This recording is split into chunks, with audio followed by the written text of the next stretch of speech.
বলার চেষ্টা করছেন যে কীভাবে আসলে সুন্দর একটি সমাধান করা যায়, সেই জন্য তারা প্রশাসনের কর্মকর্তাদের সাথে কথা বলছেন।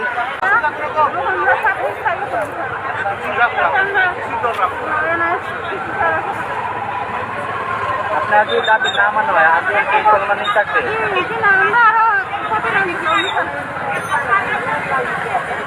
আমরা প্রায় আধা ঘন্টা যাবত আমাদের আন্দোলনে নেমেছি। আমরা আসলে শেখ হাসিনা সরকারের পতনের পর থেকে আমরা মাঠে ছিলাম, আমরা পদত্যাগের দাবিতে মাঠে ছিলাম। ইতিমধ্যে আমাদের রেজিস্ট্রার সাহেব অফিসিয়ালভাবে পদত্যাগ করেছেন। ডিসি কেন এখনও পদত্যাগ করছেন না আসলে আমরা এটা বুঝতে পারছি না। উনি 2 মাস যাবৎ এইভাবে ঝুলে আছেন, অফিসেও আসছেন না, অফিসে সকল কার্যক্রম বন্ধ আছে। আমরা মনে করি সামনে MBBS নার্সিং পরীক্ষাগুলো বিঘ্নিত হবে, এগুলোর জন্য সম্পূর্ণ দায়ভার ওনাকেই নিতে হবে। আমরা চাই অতি দ্রুত যেন আমাদের এই সমস্যাগুলো সমাধান হয়, সিলেটবাসী যেন সঠিকভাবে তাদের সেবা পায়। আপনারা কতক্ষণ আসলে আপনাদের এই আন্দোলনে থাকবেন রাজপথে? আজকে আমাদের যে দাবি নিয়ে আমরা বসেছি, আমাদের সাথে যদি সিলেটের ঊর্ধ্বতন যারা প্রশাসনিক যারা আছে কর্মকর্তাবৃন্দ, ওনারা যদি আমাদের সাথে কথা না বলে, ওনারা যদি না আসে তাহলে আমরা মাঠ ছাড়ব। তারা তো ইতিমধ্যে এসেছেন, আপনাদেরকে কোনো আশ্বাস দিয়েছে কিনা? ইতিমধ্যে এসেছেন, আমরা দেখছি যে এখানে পুলিশ বাহিনী আসছে, এখানে প্রশাসনের অনেকেই আসছে, কিন্তু ঊর্ধ্বতন কর্মকর্তারা এখনো আসেন না, ওনাদের কোনো সারা আমরা এখনো পাই না। ওনারা যখন সারা না দিবে আমরা আমাদের রাস্তা থাকবো। এই যে রাস্তা আপনারা আটকে রেখেছেন, অনেক গাড়ি জ্যামে আটকে আছে, কোনো বিড়ম্বনা তৈরি হচ্ছে কিনা? বিড়ম্বনা তো অবশ্যই তৈরি হচ্ছে, কিন্তু আমাদের বিষয়টাও দেখতে হবে সবাইকে। আমরা 2 বছর যাবত সিলেটবাসীকে সেবা দিয়ে যাচ্ছি। আমরা খুবই করুণভাবে আমরা জীবনযাপন করছি আমাদের পরিবার নিয়ে, পরিজন নিয়ে। আমরা এভাবে কতদিন চলতে পারবো? সবার কাছে আমরা বিচার চাই, সিলেটবাসীর কাছে আমরা ওনাদের বিবেকের কাছে আমরা বিচার দিতে চাই, ওনারা বিচার করুক। আমরা ওনাদের যে বাধা তৈরি হচ্ছে, যে বিঘ্নতা তৈরি হচ্ছে, তা আমরা অবশ্যই কোনো আনন্দের কারণে করিনি, আমাদের পেটের ক্ষুধার কারণে আমরা মূলত রাস্তায় নেমেছি। ওনারা আশা করি সিলেটবাসী আমাদের সাথে আছে এবং ওনাদের সহযোগিতাও আমাদের সাথে। কত দফা দাবি সর্বশেষ?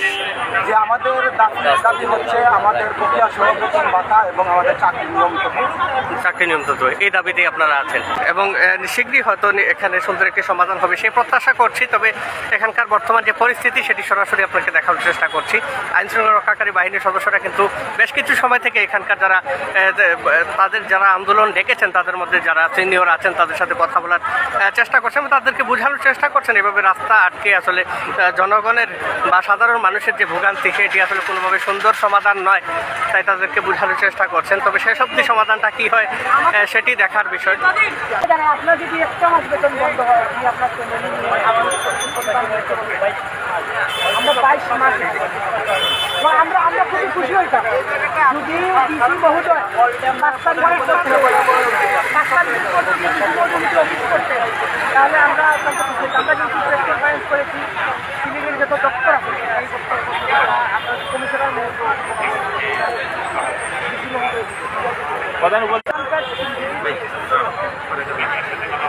উনিও চাইলে কিন্তু এই বিষয়টা আমরা ওনার দপ্তরেও আমরা কিন্তু আলটিমেট আমাদের রেজাল্ট জনদুর্ভোগ হচ্ছে, এটা আমরা স্বীকার করি, জনগণের কষ্ট হচ্ছে এটা স্বীকার করি। আমরা কিন্তু বিগত 22 মাসে একটি আমরা প্রথমেই 22 মাস ধরে রাস্তায় নামিলে আমাদের আন্দোলনটা সম্পূর্ণ কিন্তু আমরা এখন আমাদের ঠিক আছে দেওয়ালে এখন যদি মনে করেন যে শুধুমাত্র সিলেটবাসীর দুর্ভোগ, আমরা কি সিলেটবাসীর অংশ, আমরা যদি সিলেটবাসী আমার বাড়ি আমার সিলেটবাসীর দুর্ভোগ কমাতে আমি জানি আমাদের আপনারা যদি মনে করেন যে আমাদেরকে এভাবেই আপনারা আমাদেরকে যা কিছু করতে পারেন, আমরা আমাদের শুনেন এই যে কাপড়টা কিনলাম আপনারা ঠিক আছে, আমরা উচ্চতম কেউ না আসা পর্যন্ত আমরা আমাদের কাজ করি। আমরা আপনাদের প্রতি সম্মান রেখে আগেই বলছি আমরা একটা আমি জানি ভাই আপনি আমার কথাটা শুনেন, আজকে যদি আপনি আমার জায়গায় যদি আপনি চাইছেন